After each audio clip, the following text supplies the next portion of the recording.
கோலி talk Kollywood news. Joker கணக்குல பணம் செலுத்தும் திருட்டு விசிடி ரசிகர்கள். எழுத்தாளர் ராஜமுருகன் இயக்குன ஜோக்கர் படம் கடந்த வாரம் வெளிவந்தது.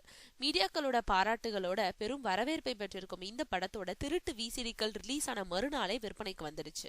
இதனால படத்தோட தயாரிப்பாளர் ட்ரீம் வாரியர் புரொடக்ஷன்ஸ் பிரபு பத்திரிகையில ஒரு விளம்பரம் கொடுத்தாரு. திருட்டு விசிடில பார்க்கும் ரசிகர்கள் படம் பிடிச்சிருந்தா அதுக்கான கட்டணத்தை எங்களோட வங்கி கணக்குல செலுத்துங்க. அந்த பணத்தை வச்சு ஏழைகளுக்கு கழிப்பிடம் கட்டித்தருவோம்னு அறிவிச்சாரு. இந்த அறிவிப்புக்கு நல்ல வரவேற்பு கிடைச்சிருக்கு. இது வரைக்கும் ஜோக்கரோட வங்கி கணக்குல 5000 ரூபாய் வந்திருக்கு.